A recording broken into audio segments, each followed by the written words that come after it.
First of all, we have the Vice President for the CTA, that's the Teachers Union.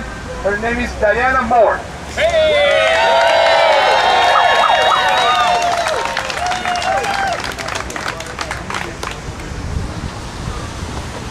One of these, but make it work. Come on, Diana! My teacher voice, how's that? It's wonderful to be here today on this historic occasion surrounded by fellow members of our working class. Raise your hand if you are one of the hard-working members of the middle class who's tired of the politicians in Tallahassee taking away our rights. Raise your signs if you are a member of one of our local unions. I, too, am a proud member of the Classroom Teachers Association, and I chose to teach because I wanted to make a contribution.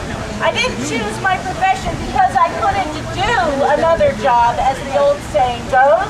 I've owned my own business, I've worked other jobs, yet when I decided to become a teacher, I knew I could make a difference in the lives of my students. So why am I here today? Because it's time to tell the truth. It's time to tell Tallahassee to tell the truth. Repeat after me. Tallahassee, tell the truth. Tallahassee, tell the truth. I'm here representing the children of public schools, the teachers and staff who every day make a difference, and I'm speaking for my fellow union members from around this state who know that we must speak up now to end the myths and untruths being told to our citizens. It's time to tell Tallahassee to tell the truth. Repeat after me. Tallahassee, tell the truth. Tallahassee, tell the truth! Our politicians have led you to believe these untruths, and I'm here to tell you the facts. Let me begin. Myth number one. Public employees in our school system are overpaid.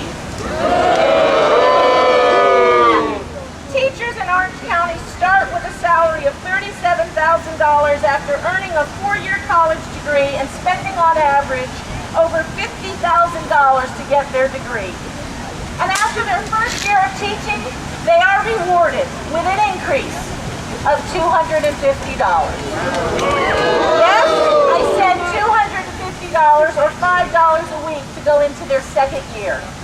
The increases are not high because as public employees, we pay very little for our health insurance and defer our compensation for the promise of a pension after 30 years. My teacher assistant makes $11,000 a year. Did you know that the poverty level in America begins for those who earn less than $22,000 a year? So the next time you hear that public school employees are overpaid, tell those in Tallahassee to tell the truth. Myth number two. High employee benefits got us in this budget mess in this state of Florida. Well, the truth is, we do not have a state income tax like many other states, and we rely heavily on our tourist dollar. When others around our country are hurting or unemployed, the last thing they want to say is, I'm going to Disney World. Our state needs to look for additional income to support our infrastructure and our students in public schools. I know where they can look. How about those corporate tax breaks that they so generously overlook as they try and find a way to balance the budget? Governor Scott, direct your eyes toward those corporate tax breaks. He proposes a reduction of $1.5 billion in corporate income taxes from the current 5.5% to 3%, and eventually in 2018, we have no corporate tax. Governor Scott's a crook! Did you know that the Bureau of Labor Statistics just determined that the average CEO pay went up 27%? To a measly $9 million, while the average worker in private industry went up 2.1%. Since 1999, there has been a continuous number of tax reductions for Florida corporations, and without these cuts, our state revenue today today would have been $4 billion greater. This would have avoided the need for the deep cuts now being considered by our legislature. Well, Tallahassee? Tell the truth! Your school employees did not cause this budget mess, and they should not be personally taxed to get us out of this mess. Myth number 3, our state retirement system's in trouble. Another mistruth told by those in Tallahassee, our defined benefit fund is one of the 5 strongest in the United States. Unfortunately, the high turnover of teachers in this state in the first 5 years helps the fund, but hurts our community. Our students deserve to have teachers who want to be there and have made a career decision to work in a public school. The pension is compensation for those years of small pay raises, or really a deferred pay plan. School system employees make about 48% of their final 5 years of retirement, or about $300 a week after a 30-year career of dedication to our students. Don't you want experienced, talented employees and teachers to remain in our classrooms and schools? Yes! Don't lie to the citizens of Florida about the Florida retirement system and tell our teachers and staff that they need to pay 3% of their small paychecks back to help the fund. That's less money to buy milk, groceries, gas, and clothing.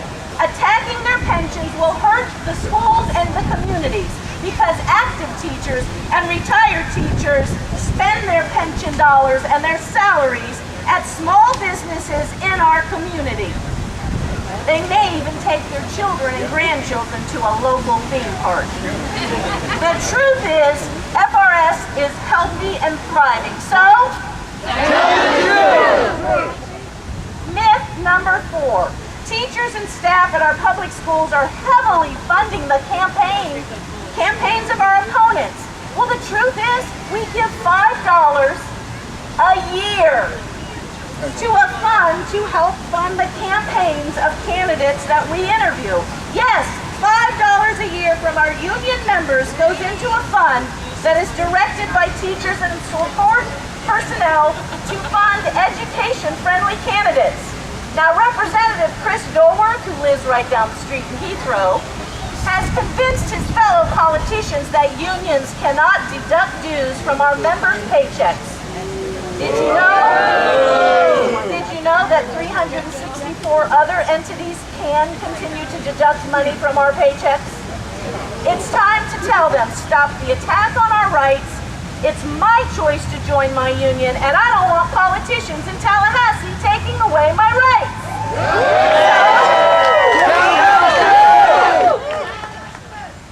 We're here today because Dr. Martin Luther King was the ultimate teacher. He taught us to stand strong in trying times. He taught us to use our voices, not our fists, to make change. 43 years ago today, he was helping to organize the sanitation workers of Memphis when he was assassinated on a hotel balcony. We know of the great things he accomplished and of the work he left behind for others to carry on. In 2011, let us combine our voices today and let these elected politicians know that the budget cannot be balanced on the backs of the public employees. Solutions can only be found through collaboration rather than confrontation and lies. You deserve the facts, and so do the parents and our community members.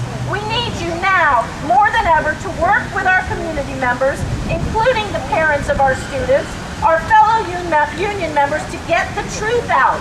We need you to call your local representatives and tell them to vote against these anti-middle class, anti-democratic, and anti-union legislation. It's time to tell Tallahassee to